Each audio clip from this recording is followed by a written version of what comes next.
I'm Ariana Grande. Hi, I'm Cynthia Erivo. And you're listening to the Broadway Podcast Network. Visit bpm.fm to discover more. K-pop Demon Hunters, Haja Boy's breakfast meal and Huntrix meal have just dropped at McDonald's. They're calling this a battle for the fans. What do you say to that, Rumi? It's not a battle. So glad the Saja Boys could take breakfast and give our meal the rest of the day. It is an honor to share. No, it's our honor. It is our larger honor. No, really. Stop. You can really feel the respect in this battle. Pick a meal to pick a side. Ba-da-ba-ba-ba. At participating McDonald's while supplies last. Pepsi Prebiotic Cola in original and cherry vanilla. That Pepsi taste you love with no artificial sweeteners and 3 grams of prebiotic fiber. Pepsi Prebiotic Cola.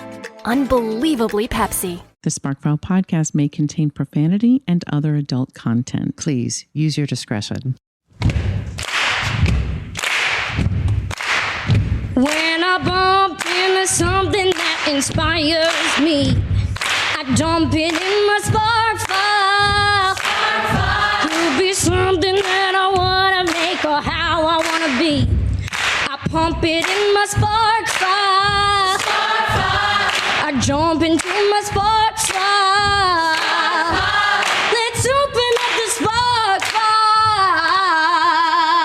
Welcome to the Spark File, where we believe that everyone is creative, but smart creative people don't go it alone. Hi, I'm Laura Camion. And I'm Susan Blackwell, and we are creativity coaches who help people clarify and accomplish their creative goals. You should know that just by listening to this podcast, you are joining a warm and wonderful clan of creatives. But hold up, you may be asking yourself, what exactly is a Spark File? A Spark File is a place where you consistently collect all of your inspirations and fascinations.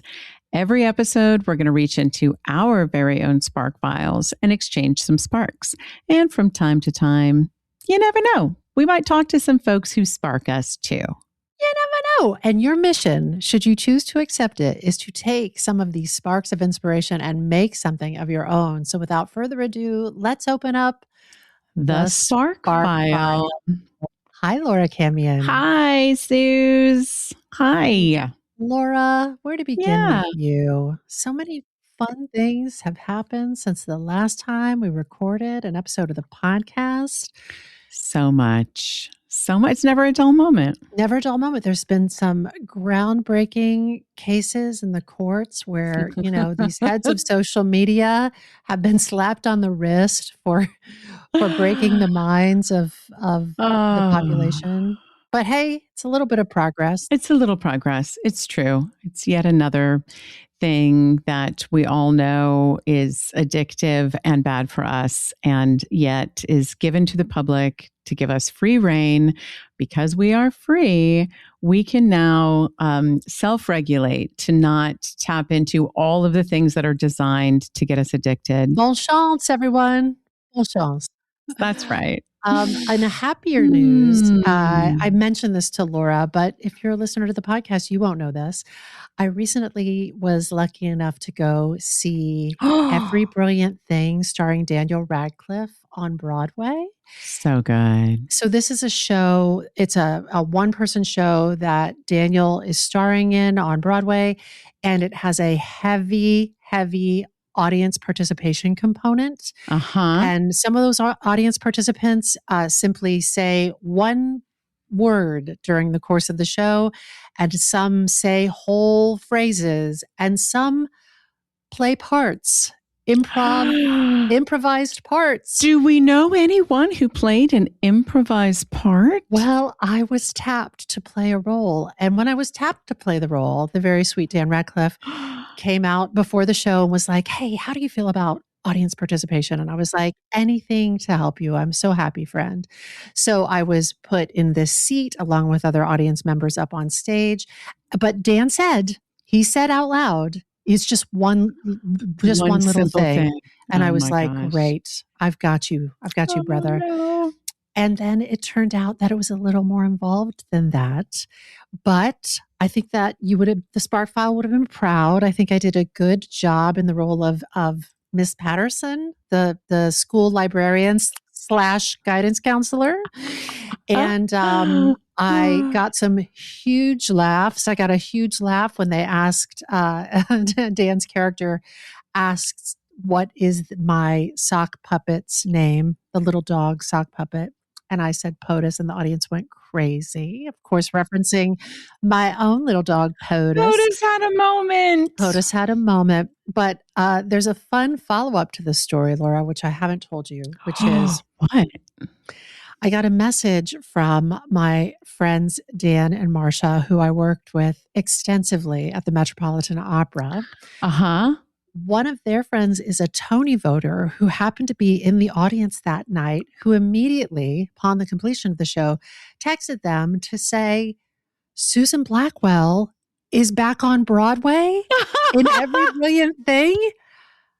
So I guess she's Tony eligible. And Tony eligible. Susan, this is it. This is your moment. I played a featured role on Broadway. I had 2 strong scenes. So, fingers crossed for the Tonys. Okay. You might have to go back so a few more Tony voters can witness your brilliance. That's right. But this actual Tony voter thought that I was cast in the show, which indicated to me I didn't do too bad. Susan Blackwell, I know you did not do too bad. In fact, I know you did extremely well. I'm very proud. I wish I had been there to see it. It was really something. And now I want to go back with my friends who are also friends with Dan Radcliffe, because I know I have it on good authority that they are going to be tapped. And I want to sit next to them and watch them and see how they do. And they'll be eligible for Tonys too. That will all be eligible for tiny little Tonys. All right. The Tiny Tony Awards go to? The tiniest Tony goes to, oh my God, Susan Blackwell. It's an honor just to be nominated. I love it. Laura, can I interest you in a spark? You sure can. I am ready. I'm primed and ready for a spark. All right, here we go. So I've mentioned it on the podcast, but I recently finished reading a book called A Tree Grows in Brooklyn by Betty Smith. Laura, have you read that book?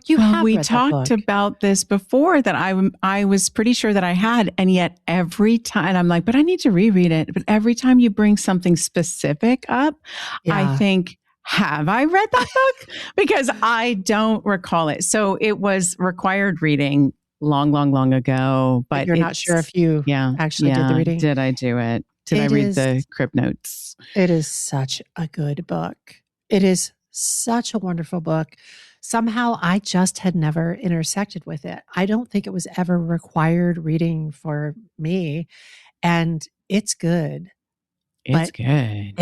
It's gritty. I mean, it's got some it's really real. I didn't realize how real it would be, or in certain cases, how dark it would be, but it is so good.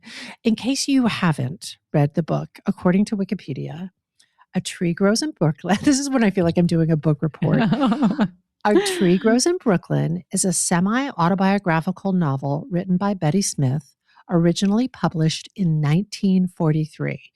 I want to forewarn that with this podcast episode, this is going to contain spoilers. So if you don't want this book published in 1943 spoiled, maybe push pause, check it out of the library, circle back, and then listen to this episode. Also, friends, I don't mean to shame anybody, but you've had since 1943 to pick up this book if you were interested. So I'm just saying. So a little more backstory. Betty Smith's manuscript started as a nonfiction piece titled They Lived in Brooklyn, which the author began submitting to publishers in 1940. It was repeatedly rejected. This great book, repeatedly rejected.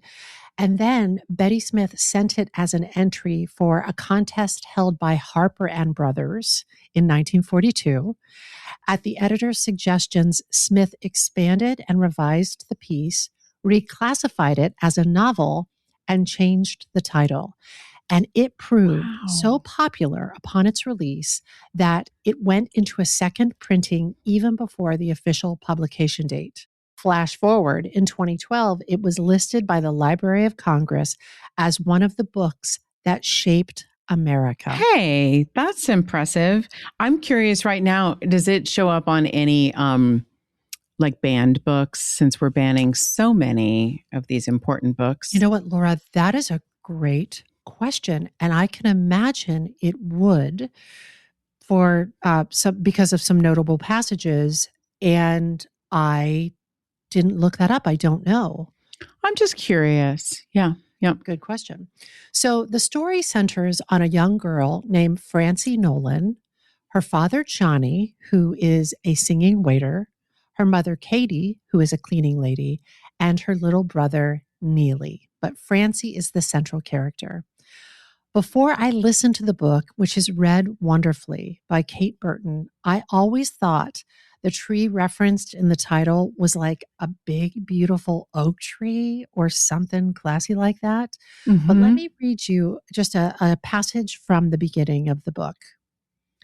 The one tree in Francie's yard was neither a pine nor a hemlock. It had pointed leaves which grew along green switches which radiated from the bough and made a tree which looked like a lot of opened green umbrellas. Some people called it the tree of heaven. No matter where its seed fell, it made a tree which struggled to reach the sky. It grew in boarded up lots and out of neglected rubbish heaps, and it was the only tree that grew out of cement. It grew lushly, but only in the tenement districts. If you took a walk on a Sunday afternoon and came to a nice neighborhood, very refined, you saw a small one of these trees through the iron gate leading to someone's yard, and you knew that soon that section of Brooklyn would get to be a tenement district. The tree knew. It came there first. Afterwards, poor foreigners seeped in, and the quiet brown stone houses were hacked up into flats. Feather beds were pushed out of the window sills to air, and the tree of heaven flourished. That was the kind of tree it was. It liked poor people. That was the kind of tree in Francie's yard. Its umbrellas curled over, around, and under her third floor fire escape. An 11-year-old girl sitting on this fire escape could imagine that she was living in a tree. That's what Francie imagined every Saturday afternoon in summer. So I had thought that it was this beautiful, majestic oak tree. And I had picked up somewhere along the line that it was sort of like a metaphor for this young, strong girl growing up in middle-class Brooklyn, I guess. But it's this tree. It's regarded as an invasive species, and they're like impossible to kill, and they grow out of literally cracks in sidewalks. That alone is the reason why I believe I have read this book, because that is the image evoked for me. It is anything, and I am not joking you. When I walk through the city, if I see anything growing in a crack, a flower or a tree, I say to myself, a tree grows in Brooklyn, or a flower grows in Brooklyn. And that's the one thing that has stuck with me, that I'm like, I know I have, because it's such a strong image throughout the book. Maybe you have read it. And even if you have, I would recommend a reread. It's so good. It's necessary. Yeah. When I read that description about the tree of heaven and where it grows, I was like, this is early. This is like early pages. I was like, this is the book for me. I am a really big fan of great artists like Betty Smith, artists who do not come from privilege, but end up using their lived experience to make great work. And there is so much to love in this book. There's so much to recommend it. Because that feeling that it's at least semi or mostly autobiographical. It's autobiographical, but it's not about, I often say there's a type of literature, plays, films that are about rich white people, made by rich white people for rich white people. And I have to say, I really do have this vast place in my heart for work that is clearly made by artists who do not come from privilege. I love to see it, and I love to see their success. I love it. I love it for them. So this is that. Yeah. Yeah. So there's so much greatness in this book, but the thing that I want to focus on today is how teachers are portrayed in this book. Some of the teachers represented provide great wisdom and guidance, and some provide bad advice. And I thought it'd be fun to look at both. Where are we going with this? Well, let's start with the wisdom. And I invite you, Laura, and listeners, as you listen to this, I'm curious if you have had teachers in your life who have provided you with wisdom and guidance that has really changed your life, or really, really bad advice. I'm interested in both and everything in between. So let's start with some wisdom. So this is another passage from A Tree Grows in Brooklyn by Betty Smith.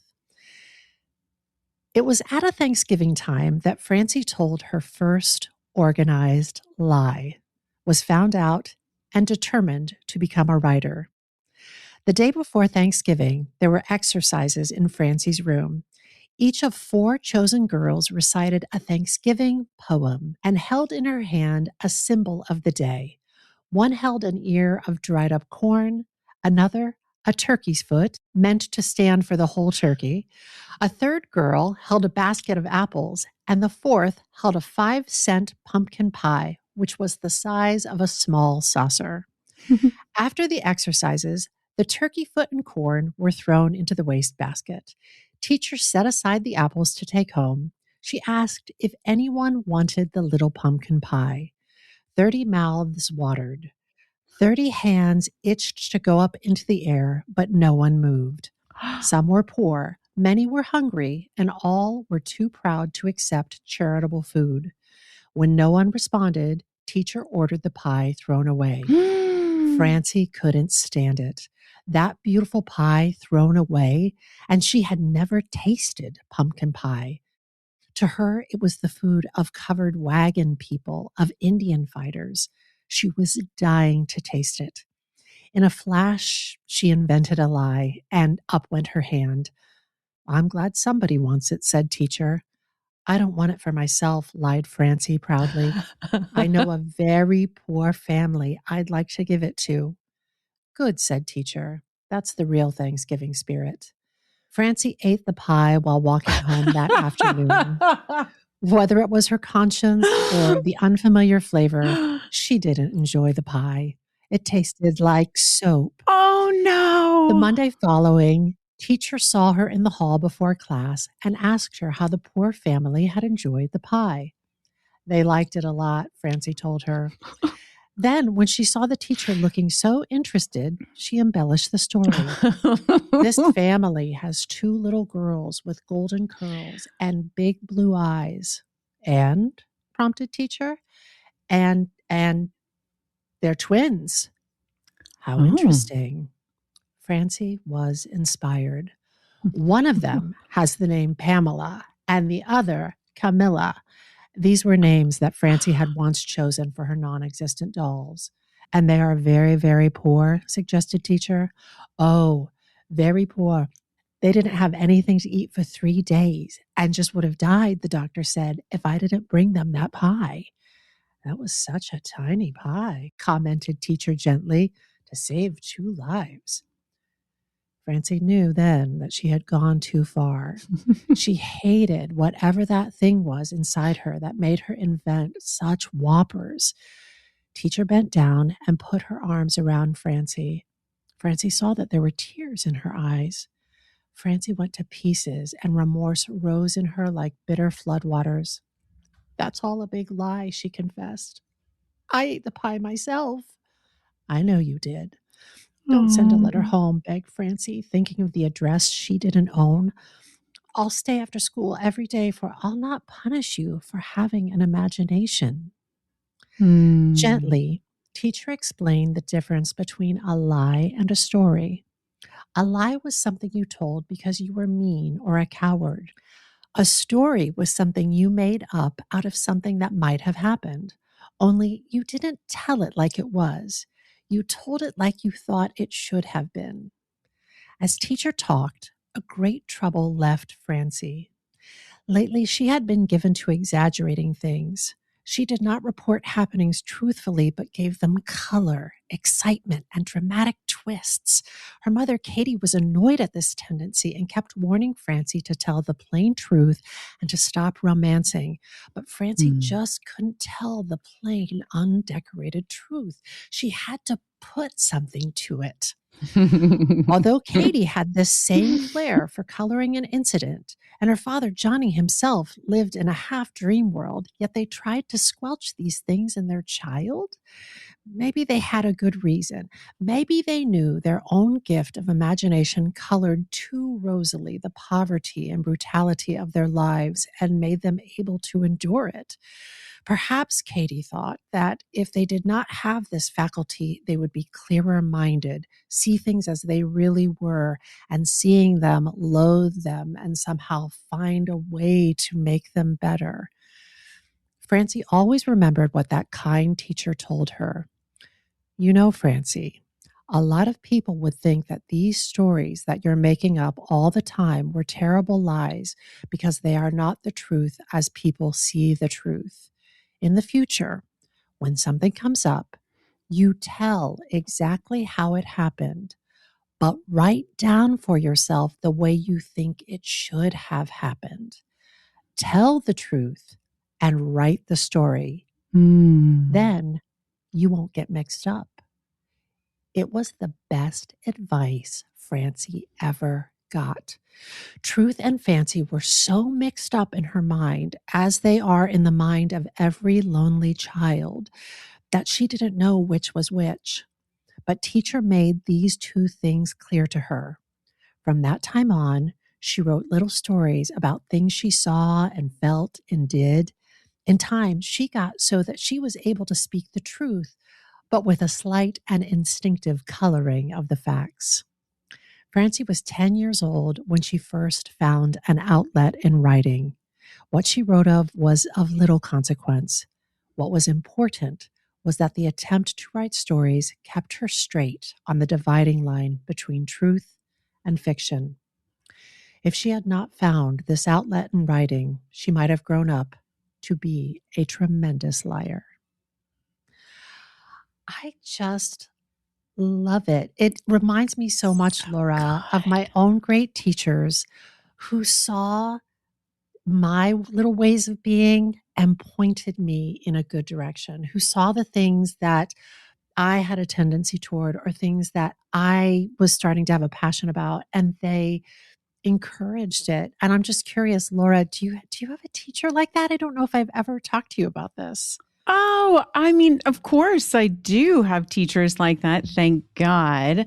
I think, I think we actually have maybe talked about this one, but one was just, a performance teacher, a theater teacher in college who I just could not get past not getting notes on things. And I just thought this should be arduous and I should be agonizing over this. And she finally was like, can you come see me tomorrow? I went to her office and she was just like, I need you to contemplate the possibility that this comes easy to you. And allow certain things to come easy to you, which is not to say you don't have things to learn, which is not to say that there isn't growth possibilities, but I had somehow linked being good at something or the competency definition to you must work hard. It has to be really, really hard work. And once you've conquered it through hard work, you might be good at something. And I had another, a writing teacher as well, both writing, performing. I just discounted them because they didn't, because there was an ease to them. Yeah. And two great teachers who contradicted that idea.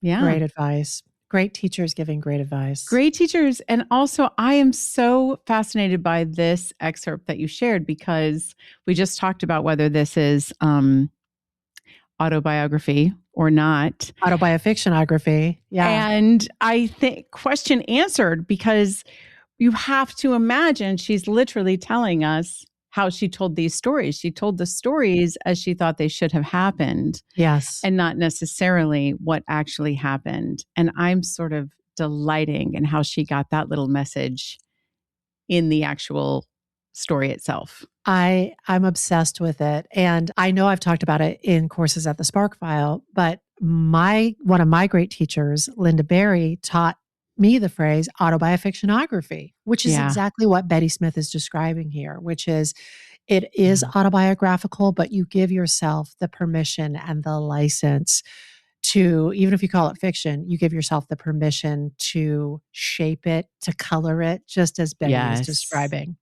Yes. And I want to add to that.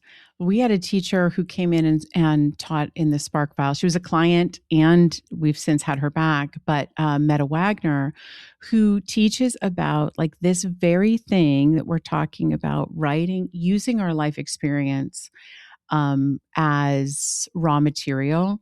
I think that I had a little thing rattling around in my head that somehow, of course, discounted the validity of that because it was based on lived experience.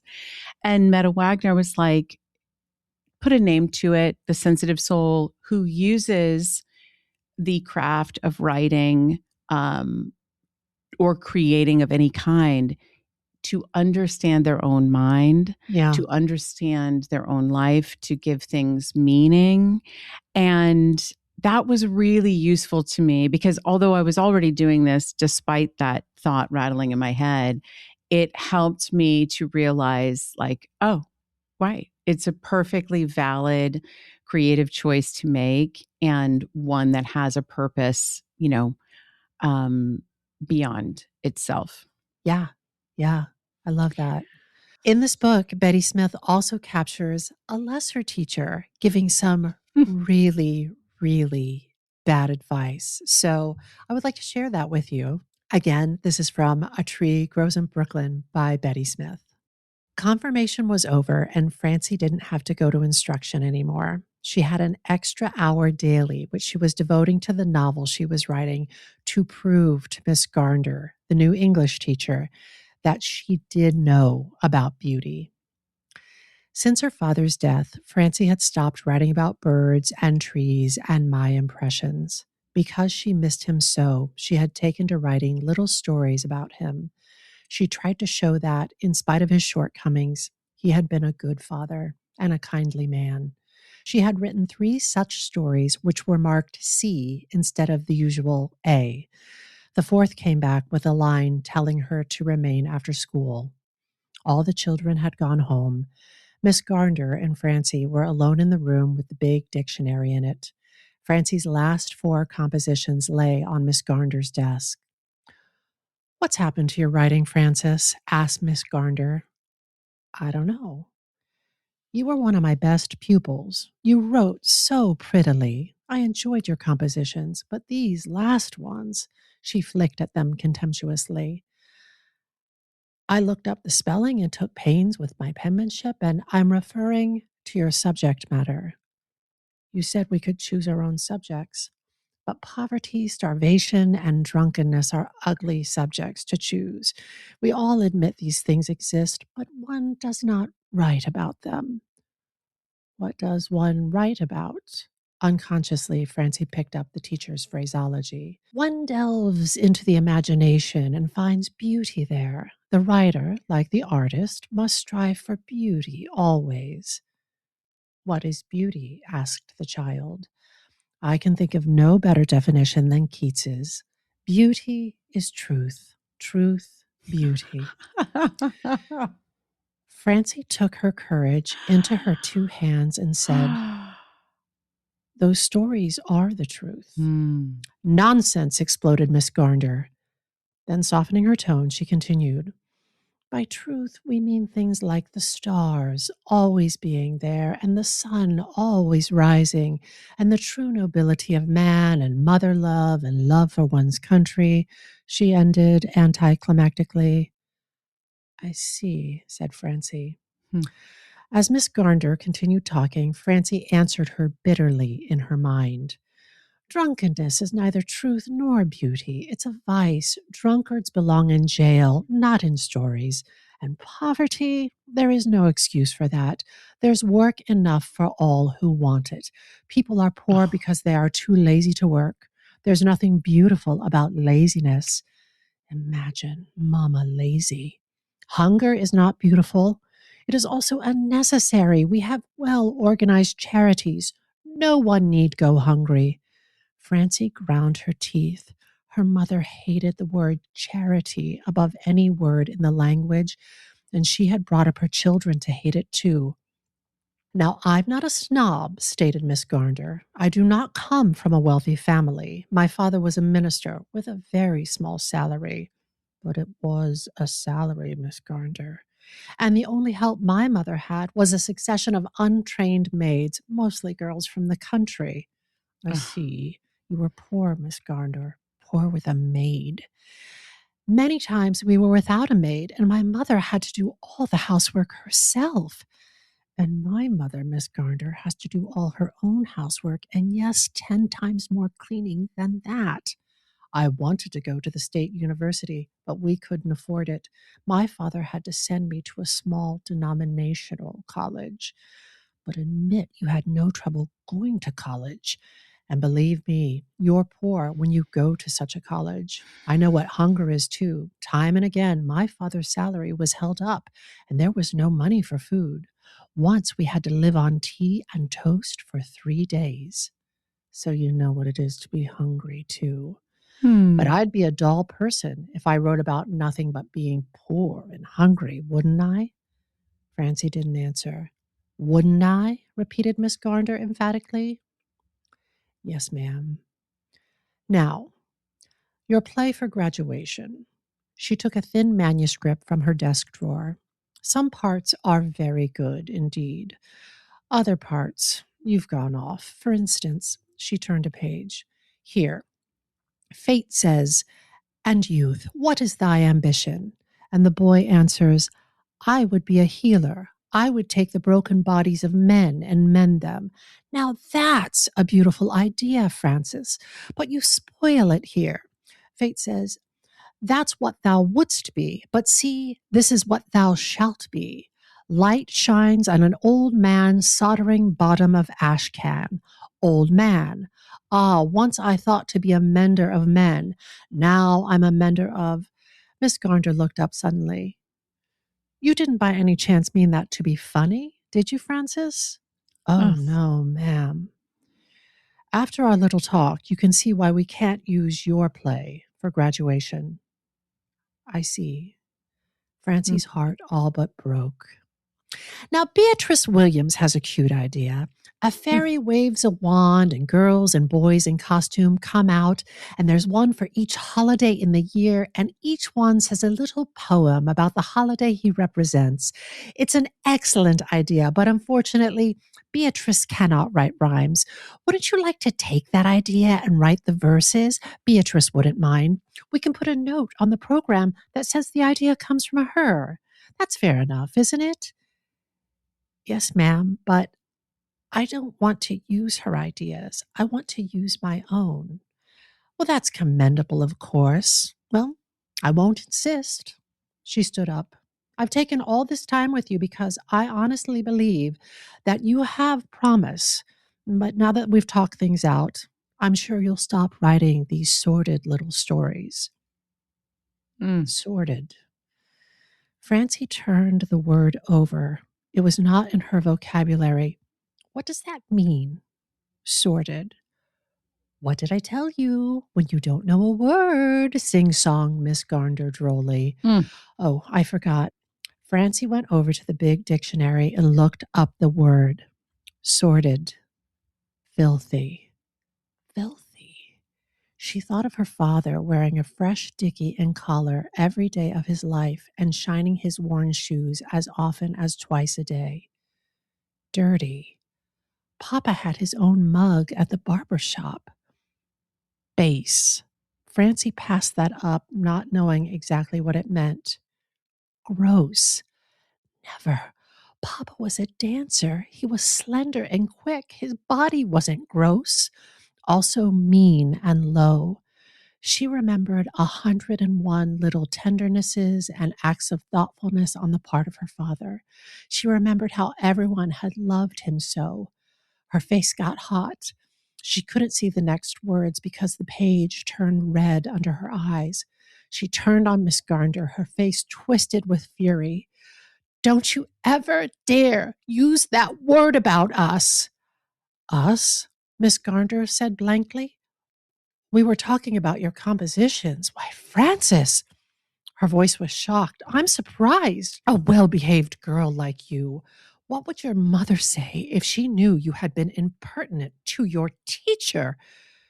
Francie was frightened. Impertinence to a teacher was almost a reformatory offense in Brooklyn. Please excuse me, she repeated abjectly. I didn't mean it. I understand, said Miss Garnder gently. She put her arm around Francie and led her to the door. Our little talk has made an impression on you. I see that. Sordid is an ugly word, and I'm glad you resented my using it. It shows that you understand. Probably you don't like me anymore, but please believe that I spoke for your own good. Someday you'll remember what I said, and you'll thank me for it. Francie wished adults would stop telling her that. Already the load of thanks in the future was weighing her down. She figured she'd have to spend the best years of her womanhood hunting up people to tell them that they were right and to thank them.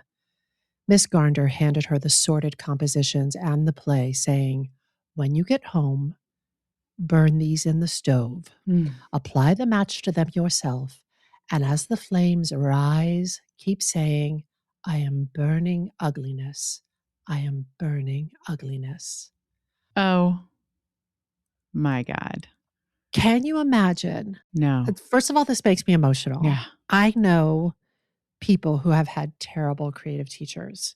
I know of a child who was in a public school art class, and the art teacher, quote unquote, terrified them so much about drawing and coloring outside the lines. These are little kids. She scared them so badly that this child erased a hole through their paper, tears in their eyes, because they were so afraid of the teacher's wrath if they drew or colored outside the lines. It upsets me so much when I hear about creative teachers, art teachers, voice teachers, band teachers who are just these nightmare people. It's tragic. And we know so many people who are recovering from abandoning the creative aspect within themselves because of something someone did. And oftentimes it is a teacher or someone in, a position of power or authority. And sometimes people just get so shut down for decades by a bad teacher. Well, why wouldn't you? We're taught to believe our teachers. Yeah. So why wouldn't you be like, well, I guess I don't have it. But here's the flip of it. Can you imagine being the person that Miss Garnder is based on and having your young people go on to sell millions and millions of copies of a book where you're depicted as a terrible teacher dispensing horrific writing advice? Yeah. I like it. As Anne Lamott said, if people wanted you to write warmly about them, you should have behaved better. You underestimate that girl at your own peril. So there's so much. What do we make of this? There's so much. I have a long list of what do we make of this. If it's a tree grows in Brooklyn, what has been made of this? The book was adapted into a 1945 film directed by Elia Kazan, winning multiple Academy Awards. In 1944, William Meade Prince adapted the novel into a comic strip. In 1951, George Abbott produced and directed the story as a Broadway musical that ran for 267 performances. In 1974, there was a made-for-television adaptation. It has been referenced in Bugs Bunny and Pepe Le Pew cartoons. It was one of the most popular Armed Services Edition books shipped to American military personnel for free during World War II. There is a reference to the book in Anne Rice's The Vampire Chronicles. Jay-Z makes reference to the title of the book in his music. There is a Super Grover segment on Sesame Street, which takes place where two trees grow in Brooklyn. And season 24 of The Simpsons had an episode called A Tree Grows in Springfield. This book is in our cultural groundwater. So much has been made of it. Yeah. But even if you've never read it, I'd love for you to remember the lessons that these two teachers and this book have to share with us. Lesson 1, when something comes up, you tell exactly how it happened, but write down for yourself the way you think it should have happened. Tell the truth, but write that story. Lesson 2, don't listen to air freshener vampires like Miss Garnder who try to sanitize and freshen your work so it smells pretty. If you're not familiar with the air freshener vampire, it's a concept I learned from my excellent writing teacher, Linda Berry, that I summarized in the song Die Vampire Die.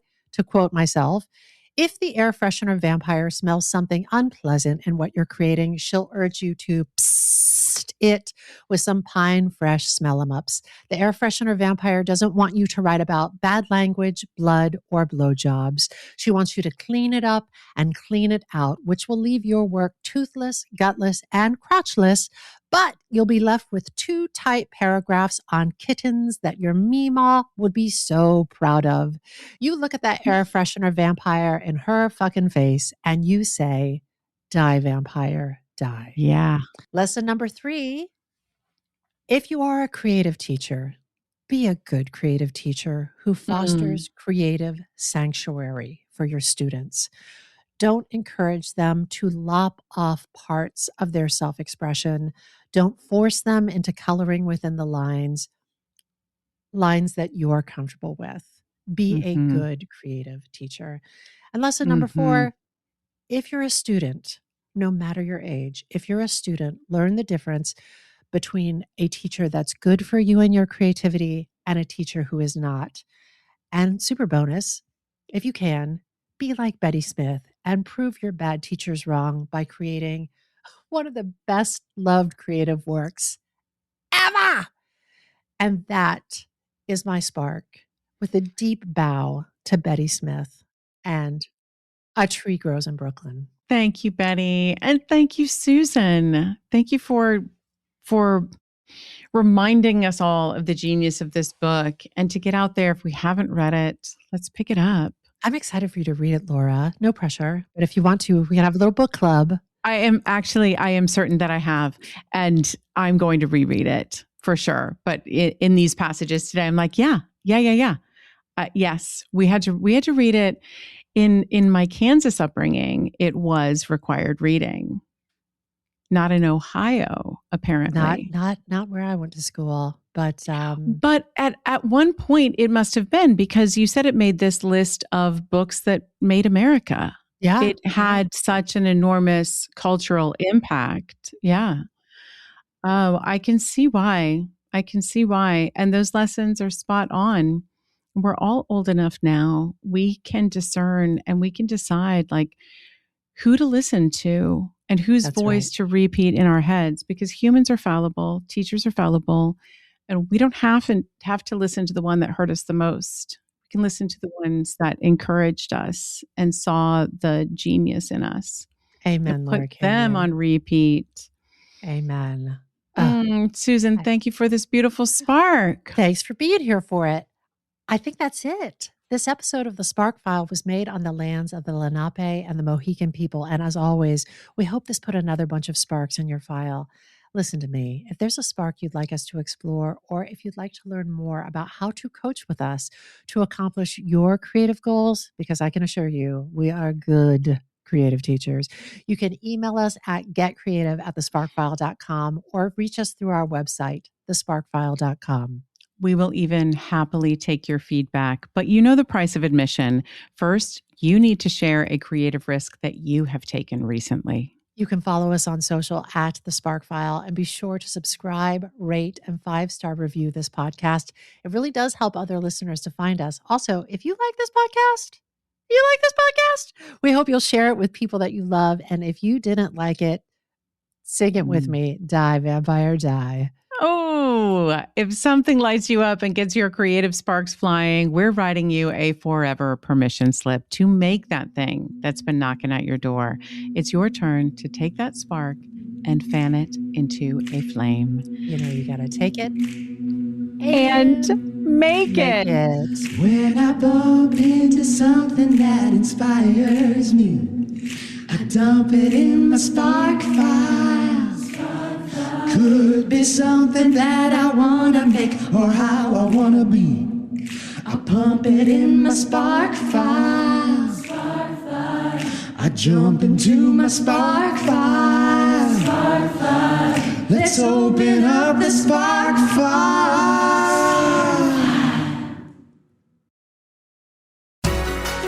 Hey there, I'm Alan Seals, host of the Theater Podcast, a weekly podcast that takes you behind the scenes with intimate personal conversations that include the biggest stars on Broadway, TV, and film. My podcast has over 350 episodes with guests including Stephanie J. Block, Carrie Butler, James Monroe Iglehart, Andrew Barth Feldman, Alex Brightman, Patti LuPone, Ramin Karimloo, Brian Stokes Mitchell, and even TV stars like Isaac Mizrahi, Ariana Madix, Michael Urie, Eddie Izzard, and literally so many more. My guests have spilled secrets, told coming out stories, discussed their fears and successes, and even had huge epiphanies live in the episodes, so you're bound to hear some things from my guests that you've never heard anywhere else. I've also got many deep dive takeovers on the podcast, which are consecutive episodes dedicated to cast and creatives from a single show, like The Outsiders, Back to the Future, Anne Juliet, Wicked, Beetlejuice, Hadestown, Frozen, 6. I could go on. Can you tell I like theater? I've definitely got something you're going to enjoy, so go ahead, search for your favorite star and listen to their episode. You can find all the info about the podcast at bpn.fm/TTP, on the Broadway Podcast Network, or anywhere podcasts are found. If you need that link again, it's bpn.fm/TTP. Take a deep breath, make the world a little colorful.